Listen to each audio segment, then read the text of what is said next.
नीलकंठ की कथा। आदियोगी शिव के कई नामों में से एक नीलकंठ है, या जिसका कंठ नीले रंग का हो। सद्गुरु शिव के नीले कंठ के प्रतीक को समझा रहे हैं। प्रश्न: शिव के नीले कंठ का प्रतीक क्या है? सद्गुरु यौगिक परंपरा में एक कहानी है। देवताओं और दानवों के बीच लगातार लड़ाई चल रही था।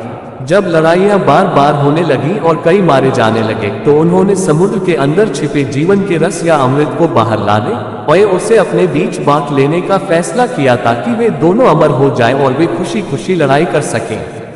युद्ध इतना भयानक इसलिए है क्योंकि उसमें बहुत मौतें होती हैं। अगर मौत से निपट लिया जाए तो युद्ध एक शानदार चीज है।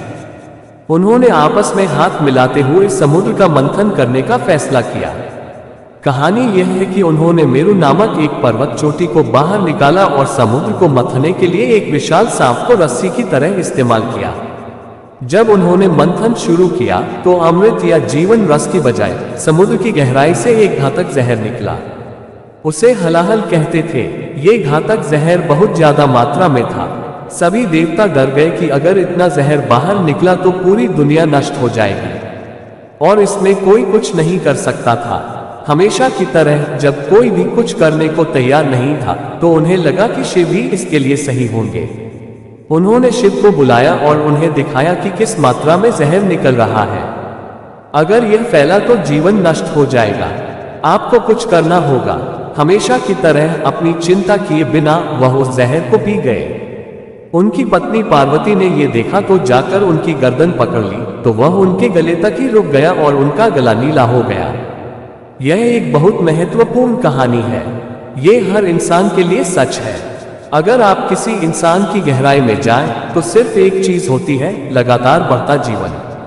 अगर वे अपनी पहचान उससे जोड़ लेते हैं तो उनका मन और भावनाएं भी उसी तरह काम करेगी।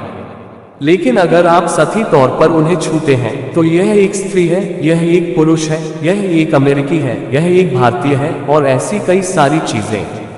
ये भेदभाव जहर है।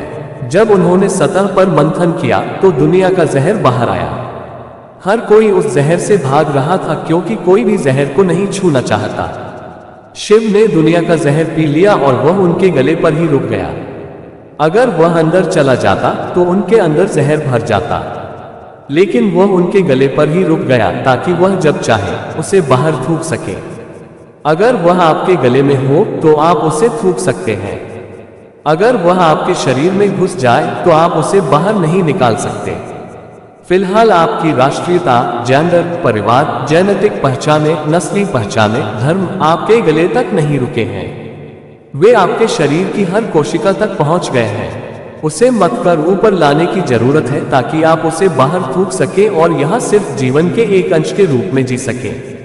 यही शिव के नीलकंठ होने का प्रतीक है। उन्होंने दुनिया का सारा जहर अपने गले में भर लिया, और जब भी बाहर निकालने की जरूरत हो तब वे उसे थूकने के लिए तैयार थे।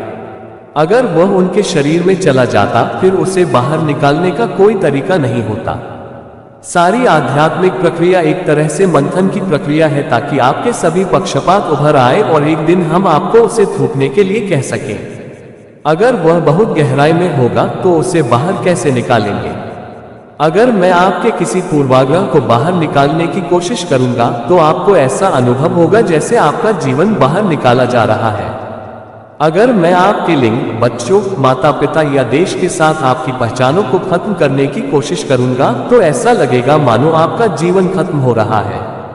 नहीं, सिर्फ भेदभाव का जहर खत्म किया जा रहा है। इसलिए अब भेदभाव का जहर थूकने का समय है।